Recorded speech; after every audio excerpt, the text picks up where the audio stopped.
Hello everyone, myself Khyati Vyas from JMP English Medium Saraswati Group of Education. Today I am conducting this session for subject SS and we are going to start new chapter, that is chapter number 5, and this is session number 1. So first of all let us see which is our chapter number 5. The name of the chapter is Sources of History and Timelines. तो chapter का नाम है sources of history and timelines. So सबसे पहले history मतलब क्या, history किसे कहते हैं? Do you know what is history? History मतलब anything that is regarding the past, जो ऑलरेडी हो चुका है उसे हिस्ट्री कहते हैं, उसे हिस्ट्री कहते हैं। क्या कहते हैं? हिस्ट्री। किसे हिस्ट्री कहते हैं? जो ऑलरेडी हो चुका है, पास्ट है, अभी नहीं है, पहले का, तो उसे हिस्ट्री कहेंगे। सोर्सेस ऑफ हिस्ट्री मतलब sources of history means things that give us information about the past. तो जो हिस्ट्री है उसके बारे में हमें जहां से जानकारी मिलती है ना, उसे सोर्सेस ऑफ हिस्ट्री कहते हैं। क्या कहते हैं? Sources of history. For example science में आपने पढ़ा होगा सोर्सेस ऑफ फूड। फूड कहाँ से मिलता है? Plants, animals, correct? तो ये सोर्सेस ऑफ फूड है। सोर्स ऑफ मिल्क मतलब मिल्क कहाँ से मिलता है? काउ, गोट, बफेलो, ये सारे के सारे एनिमल्स में से हमें मिल्क मिलता है, तो इसे सोर्स ऑफ मिल्क कहेंगे। वैसे ही सोर्स ऑफ हिस्ट्री का मतलब है हिस्ट्री के बारे में, मतलब कि जो पास्ट इवेंट्स है, जो गुजर गया है वक्त, उसके बारे में अगर इंफॉर्मेशन हमें कहीं से मिलती है तो उन चीज़ों को सोर्स ऑफ हिस्ट्री कहते हैं। फॉर एग्जाम्पल आपके घर में पुराने ज़माने की घड़ी होगी, पुराने ज़माने के बर्तन होंगे, vessels, correct? So all these are sources of history. तो उन चीज़ों से आपको क्या पता चलता है कि अच्छा पुराने ज़माने में ऐसी घड़ी थी, पुराने ज़माने में वेसल्स इस टाइप के यूज़ करते थे, प्रेशर कुकर नहीं थे, तो प्रेशर कुकर के अलावा कौन सी चीज़ ऐसी थी जिसमें खाना पकता था? पुराने चूल्हे भी आपने देखे होंगे। अभी तो हमारे पास नो डाउट जो गैस बर्नर्स है या इंडक्शन के जो स्टोव है, इंडक्शन कुकर्स, वो है, बट पुराने ज़माने में वो गैस बर्नर्स थे? नहीं थे। तो वो लोग चूल्हे में, सिगड़ी में खाना पकाते थे। आज भी अब फार्म हाउस में जाओ तो चूल्हे पर ही खाना पकाते हो, करेक्ट? नॉर्मली। तो ये सारी की सारी जो चीज़ें हैं, ये सारे सोर्सेस ऑफ हिस्ट्री। इनसे आपको पता चलता है कि पुराने ज़माने में वो लोग ऐसी चीज़ें यूज़ करते थे। आप अगर कहीं भी हिस्टोरिकल प्लेस में गए हो, जैसे कि हमारे गुजरात में बहुत सारे पुराने ज़माने के किले हैं, करेक्ट? फोर्ट्स। फिर म्यूजियम्स में अगर आप जाओ तो म्यूजियम्स में भी आपको पुराने ज़माने के सारे चीज़ें मिलेंगी। पुराने कपड़े हैं, पुराने वेपन्स है, करेक्ट? पुराने बर्तन हैं। आप उदयपुर अगर गए हो तो वहाँ पर भी है पुराना किला, जो सिटी पैलेस ऑफ उदयपुर है, वहाँ पर भी बहुत सारा आपको देखने को मिलेगा। पुराने ज़माने की टाइल्स जो दीवार पर लगाते हैं, वो टाइल्स और आज की टाइल्स में आपने डिफरेंस देखे होंगे। फिर पुराने ज़माने के फैंस, करेक्ट? तो ये सारी की सारी चीज़ें जिनसे हमें पास्ट के रिलेटेड कोई इंफॉर्मेशन मिले तो उसे हम कहेंगे सोर्सेस ऑफ हिस्ट्री। क्या कहेंगे? Sources of history. So now I am starting discussing this chapter. अब इस चैप्टर में आपकी टेक्स्ट बुक में पेज नंबर 249 पर सबसे पहले एक पैराग्राफ दिया गया है। Can you see that? Okay, now let me read the paragraph. Anju has just completed her project. Sorry, Anu has just completed her project. Anu ने अपना प्रोजेक्ट कंप्लीट किया है। The topic of her project is my family history. अब उसका project जो था, उसकी topic मतलब उसको किस टॉपिक पर प्रोजेक्ट बनाना था, वो था माई फैमिली हिस्ट्री, मेरे फैमिली की history. In the summer vacation, she went to visit her grandparents who live in Kerala. Summer vacation में अनु जो है वो अपने ग्रैंड पेरेंट्स के घर गई थी जो केरला में रहते। कहाँ रहते? Kerala. She asked them a lot of question. तो ये माय फैमिली हिस्ट्री है, हिस्ट्री मतलब पास्ट। तो अपने फैमिली के पास्ट के बारे में अगर कोई जानकारी चाहिए तो सबसे बेस्ट आंसर्स कौन देंगे? हमारे ग्रैंड पेरेंट्स। आप भी ऐसा करते हो ना कि पापा जब छोटे थे तब क्या करते थे, पापा किस चीज से खेलते थे, या अगर नाना नानी है तो आप उनसे पूछोगे कि मम्मा की फ्रेंड कौन थी, मम्मा कौन से स्कूल में जाती थी, मम्मा क्या खेल खेलती थी। ये सारी इंफॉर्मेशन हमें अपने ग्रैंड पेरेंट्स से बहुत अच्छे से मिलते हैं। नो डाउट आपके पेरेंट्स भी आपको देंगे आंसर्स, बट पेरेंट्स के पास नॉर्मली उतना टाइम नहीं होता है because they are busy with their house course और they go to job. So grand parents जो है वो हमें ये सब आंसर्स अच्छी तरह से देखते हैं। She wrote all the details about the ancestral house. Ancestral house मतलब ancestral मतलब belongings to the people in the family who lived long time ago. Ancestral का मतलब ऐसी चीज है जो हमारे पूर्वज मतलब हमारे ग्रैंडफादर, ग्रेट ग्रैंडफादर, ये सारे लोग जो होते हैं उनको एंसेस्टर्स कहते हैं। एंड एंसेस्ट्रल हाउस मतलब हमारे पूर्वजों का जो घर होता है उसे कहेंगे एंसेस्ट्रल हाउस। क्या कहेंगे? Ancestral house. And the family members in her diary.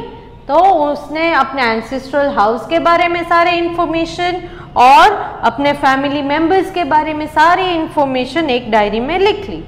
This can be called the history of her family.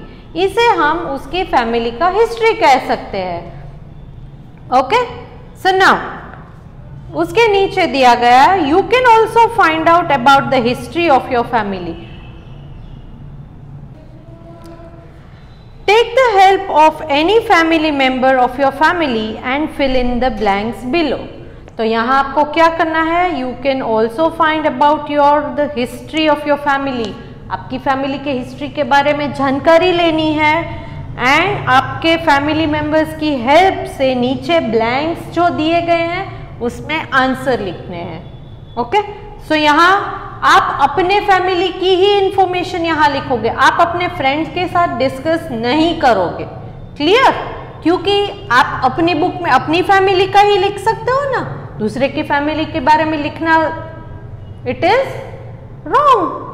आपकी बुक है तो आपके बारे में होनी चाहिए इंफॉर्मेशन, दूसरे के बारे में नहीं लिखोगे। So let me read the paragraph. My father's name is dash. तो यहाँ आप अपने फादर का नेम लिखोगे। My mother's name is dash. Mummy का नाम यहाँ पर लिखना है सेकेंड लाइन में। Next, my parents got married in the year dash. तो ये इंफॉर्मेशन मम्मी या पापा दो में से कोई एक भी दे सकता है। आपके ग्रैंड पेरेंट्स है उनसे भी आप पूछ सकते हो माई parents got married in the year. तो आपके पेरेंट्स ने जिस ईयर में मैरिज किया है उस ईयर को सिर्फ लिखना है। Okay, they got married in the city और टाउन ऑफ डैश। अब उनका जो मैरिज हुआ वो कौन से सिटी या टाउन में हुआ था, उस सिटी या टाउन का नाम यहाँ पर लिखना है। I have dash brothers। आपको अगर आपके ब्रदर्स हैं तो यहाँ पर आप कितने ब्रदर्स है वो लिखना है, नंबर ऑफ ब्रदर्स, नाम नहीं पूछा है। I have dash brothers तो नंबर ऑफ ब्रदर। अगर आपको ब्रदर नहीं है तो यहाँ पर एक डैश करके छोड़ दो। I have dash sisters। Sister कितनी है, यहाँ पर नंबर ऑफ सिस्टर लिखो। अगर सिस्टर नहीं है तो ब्लैंक करके छोड़ दो। My mother's parents live in dash.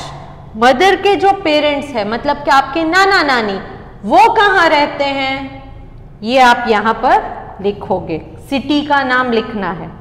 My father's parents live in dash. अगर आपके फादर के पेरेंट्स हैं वो आपसे अलग रहते हैं, किसी और सिटी में रहते हैं, तो उस सिटी का नाम आप यहाँ पर लिखोगे। ओके, तो ये इंफॉर्मेशन आपको अपने आप फिल करनी है with the help of your parents और grand parents. Clear? So now we will start discussing regarding the chapter. In this chapter, first topic is sources of history. Sources of history. If you look at photo albums in your home, you may see photographs of a time when you were a baby, festivals celebrated, close relatives, birthdays and other important occasions. आप अगर आपके घर में से कोई भी photo album निकाल कर देखो तो उनमें कौन से फोटोग्राफ्स आपको मिलेंगे?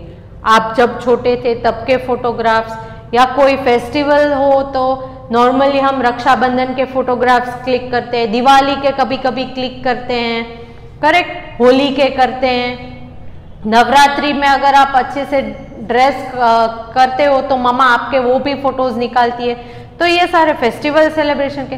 क्लोज रिलेटिव, सिर्फ फोटोग्राफ में आपका फैमिली नहीं दिखता है, आपका जो एक्सटेंडेड फैमिली है, मतलब कि आपके जो रिश्तेदार है, जो आपके रिलेटिव्स तो है मगर शायद आपके साथ नहीं रहते, तो ये सारे रिलेटिव्स के भी फोटोग्राफ्स आप देख सकते हो एल्बम में। देन बर्थडेज, किसी का बर्थडे सेलिब्रेट करते हो तो वो फोटोग्राफ्स भी उसमें होते हैं। एंड अदर इम्पोर्टेंट ओकेशंस, और बहुत सारे इंपॉर्टेंट ओकेशंस होते हैं। बेबी को फर्स्ट टाइम कभी कभी जब हॉस्पिटल से घर लाते हैं उसके फोटोग्राफ्स भी मिलते हैं। फर्स्ट टाइम जब बेबीज चलना सीखते हैं तो कभी कभी पेरेंट्स वो फोटोग्राफ्स भी क्लिक कर देते हैं, करेक्ट। कभी कभी पिकनिक पर आप जाते हो तो उन पिकनिक के फोटोज भी आप अपने पास रखते हो।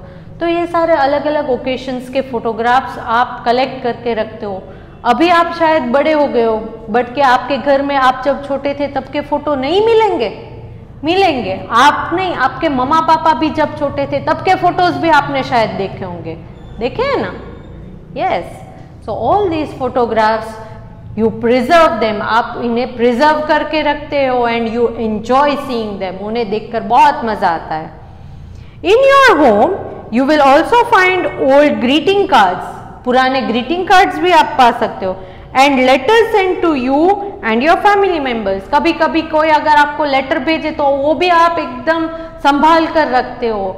आपके फैमिली मेंबर्स को कोई लेटर आया है तो वो संभाल कर रखते हैं। आपको आपकी मम्मा ने, आपकी नानी ने कोई लेटर लिखा है तो वो संभाल कर रखते हो। अगर आपको किसी ने, आपके फ्रेंड ने या किसी ने बर्थडे पर ग्रीटिंग कार्ड दिया है तो वो संभाल कर रखते हो। ये सारी की सारी पुरानी चीजें भी आपके पास मिलेंगी। All these are sources which tell you about your family's history। ये सारे के सारे जो सोर्सेस है, इससे आपकी फैमिली की हिस्ट्री के बारे में हमें इंफॉर्मेशन मिलती है, करेक्ट ना? Just like the history of our families, we also need to know about the history of the people who lived a long time ago. जैसे आपको अपनी फैमिली के हिस्ट्री के बारे में पता है, वैसे ही हमें हिस्ट्री जो हमारे बहुत एंसेस्ट्रल लोग थे, एंसेस्ट्रल पीपल, उनके बारे में भी जानकारी होनी चाहिए। आप कभी कभी अकबर बीरबल या ऐसे कोई सीरियल्स देखते हो, करेक्ट? तो ये क्या है? अकबर बीरबल अभी के जमाने के लोग हैं? No, they are very ancestral, बहुत पुराने जमाने के, राजा महाराजा के टाइप के हैं। मगर वो उन टाइम में से भी हम जो उनकी स्टोरीज है वो आज भी हम याद करते हैं, करेक्ट? तो so how can we learn about them? तो इसके बारे में हम कैसे सीख सकते हैं? What are the sources of their history? तो उनके बारे में हिस्ट्री जाननी है तो वो कहाँ से हमें इंफॉर्मेशन मिलेगी?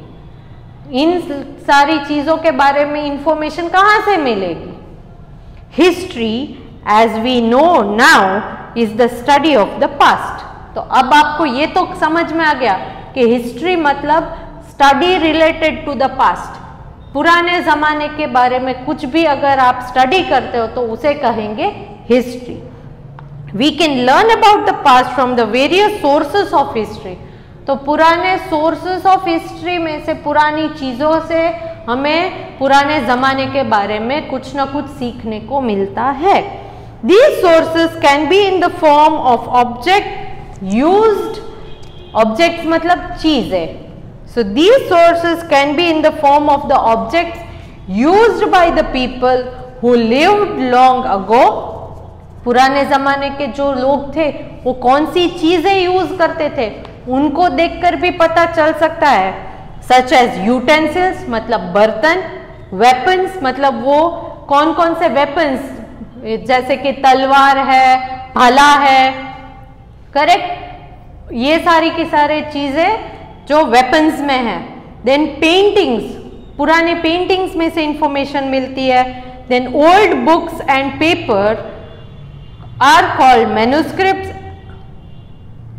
तो पुरानी बुक्स में से पुराने पेपर्स जो मैन्युस्क्रिप्ट, मैन्युस्क्रिप्ट का मतलब क्या है, very old books which were written by hand, तब प्रिंटिंग नहीं था, तो जो भी बुक्स है वो हैंड रिटन ही मिलेंगी, हाथ से ही लिखी हुई मिलेंगी, प्रिंटिंग तो था नहीं उस जमाने पर, प्रिंटर मशीन होता नहीं होता है, तो हैंड रिटन बुक्स मतलब मैन्युस्क्रिप्ट, जिसमें मैन ने खुद ने लिखा है तो मैन्युस्क्रिप्ट। कॉइन्स मतलब के पुराने coins, and remains of buildings and palaces, मतलब के पुराने बिल्डिंग्स है, पुराने पैलेसेस है, पैलेसेस मतलब किले। Even old furniture, clothes that people wore और the toys that children played with help us in understanding the story of the past. So पुराने कपड़े हैं, पुराने खिलौने जिनसे पुराने जमाने में बच्चे खेला करते थे, और पुराने कॉइन्स है, इन सारी चीजों में से हमें सोर्सेस ऑफ हिस्ट्री, इन्हीं चीजों को सोर्सेस ऑफ हिस्ट्री कहा जाता है, क्योंकि इन्हीं चीजों से हमें पता चलता है कि तब के जमाने में वो क्या यूज करते थे, कैसे खिलौने थे, कैसे कपड़े थे, ये सारी चीजें। आपने अभी रामायण महाभारत बहुत चल रही है टीवी पर, तो तब के जमाने के कपड़े देखे, उनके हेयर स्टाइल सब देखी, उनके घर देखे। क्या आज के जमाने में हम ऐसे कपड़े पहनते हैं, ऐसे हेयर स्टाइल्स रखते हैं? नहीं रखते हैं। ऐसे वेपन्स यूज करते हैं? बो एंड एरो यूज करता है कोई? नहीं। तो इन सारी जो रिमेन्स ऑफ द पास्ट है उनसे सीखने को मिलता है, उनसे हमें इंफॉर्मेशन मिलती है कि अच्छा इस जमाने में ऐसा था, ऐसा नहीं था। जो गन्स और वो सब हम यूज करते हैं वो सारी की सारी चीजें नहीं थी। क्लियर? तो here I am ending this session. यहाँ इतना सोर्सेस ऑफ हिस्ट्री ये एक पोर्शन मैंने कवर किया है और मैं इस सेशन को एंड करती हूँ। ओके, नेक्स्ट सेशन में हम टाइमलाइन स्टार्ट करेंगे, but along with this session I am sending a PDF. मैं एक पीडीएफ भेजूंगी which is related to this session's discussion. जो इस सेशन में डिस्कस किया था उसी के रिलेटेड पीडीएफ है। So you can go through the text book and easily fill the answers.